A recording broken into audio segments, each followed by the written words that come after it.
Hello friends, कैसे आप सभी। उम्मीद करते हैं आप सभी अच्छे होंगे। तो फ्रेंड्स, आज मैं लेकर आई हूँ अतीत से वर्तमान कक्षा 6 की हिस्ट्री का बुक है ये फ्रेंड्स, जो कि मतलब एनसीईआरटी है। ये तो आप लोग जानते हैं एनसीईआरटी बुक है, एनसीईआरटी से भी रिलेटेड है फ्रेंड्स।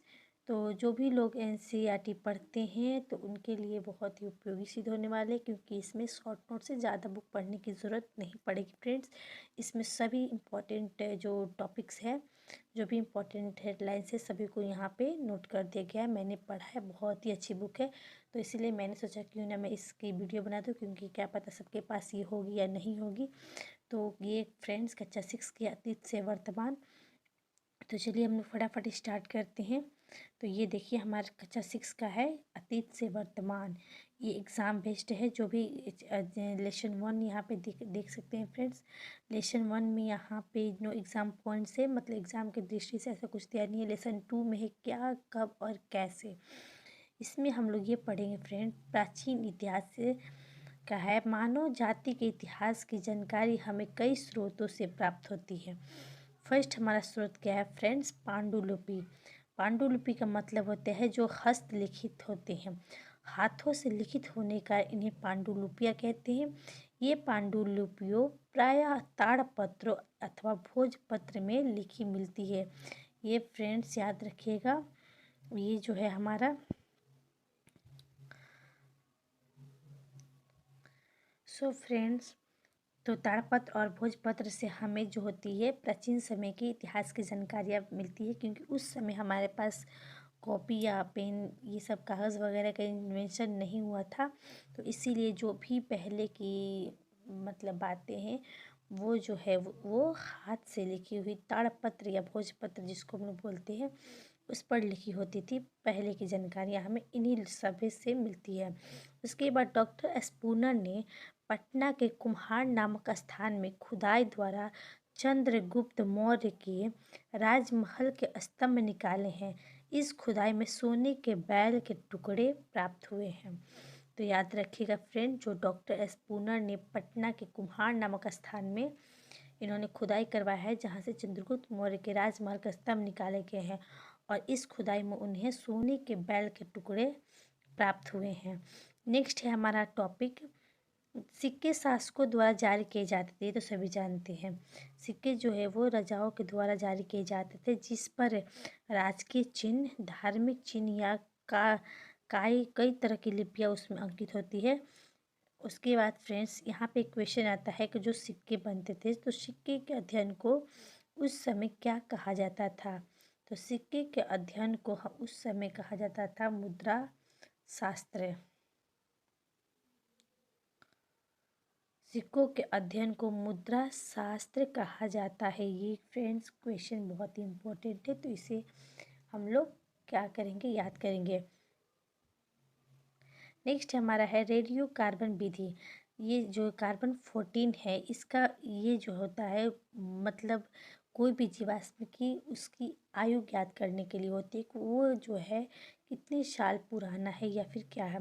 यहाँ पे देख सकते हैं कि इसके बारे में क्या डिफाइन किया गया है। C14 की मात्रा का पता लगाकर उस जीव की आयु जो होती है वो निर्धारित की जाती है कि वो जीव कितने साल का हुआ, या फिर पुराने ज़माने के जो जीवाश्म की आयु को भी याद करने के लिए हम लोग कार्बन 14 की यूज़ करते हैं।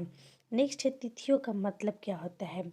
तो हम पढ़ते हैं ना फ्रेंड्स, BC यानी कि ईसा पूर्व, उसके बाद AD पढ़ते हैं, बिफोर क्राइस्ट होता है, एक होता है एडो डोमिनी।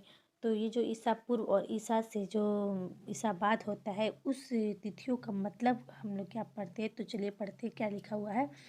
हम पहले हमारे देश में तिथि की गणना विक्रम संवत और शक संवत के आधार पर होती थी।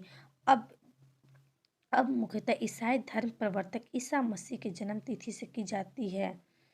देखिए फ्रेंड्स, पहले जो होता था वो उस समय तिथियों गणना विक्रम संवत और शक संवत के आधार पर होती थी, पर अब जो है ईसा मसीह के जन्म से की जाती है। जन्म को 0 वर्ष माना जाता है।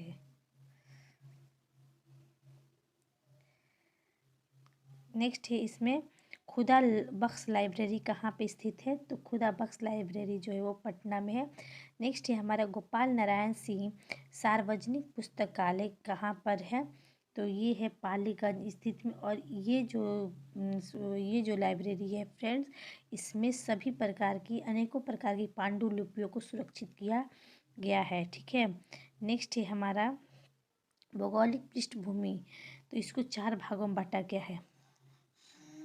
फर्स्ट हमारा भाग है उत्तर के पर्वतीय प्रदेश जो तराई के जंगलों से प्रारंभ होकर हिमालय के शिखर तक फैले हैं।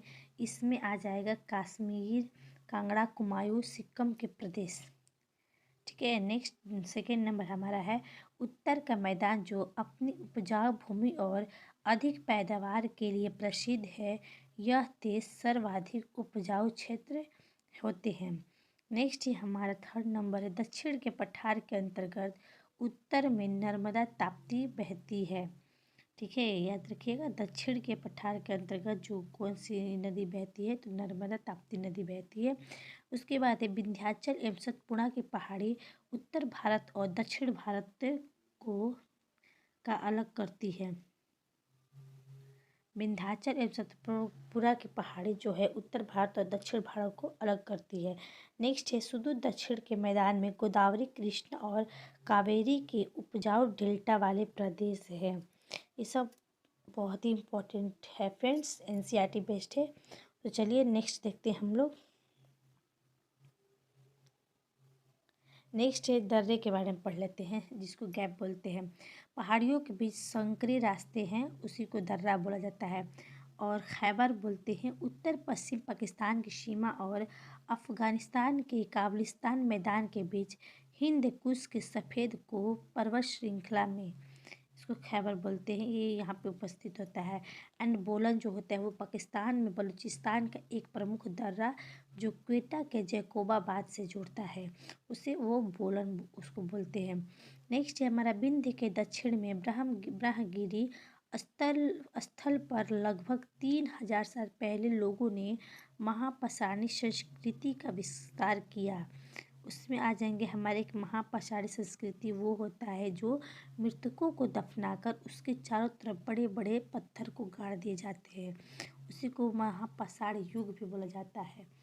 ठीक है फ्रेंड्स, तो उस समय पहले यही होता था कि जितने भी मृत लोग होते थे उस समय दफनाने का मतलब उसी समय से दफनाने का सिलसिला स्टार्ट हुआ। तो उसमें नहीं समझ में आता था कि अभी हमारे यहाँ की गड्ढा खोद के उसमें मतलब दफना दिया जाता है मृतकों को शरीर को। लेकिन पहले क्या होता था ना, वो दफना कर उसके बाद उसके अगल बगल जो होते बड़े बड़े पत्थर को काट दिए जाते थे।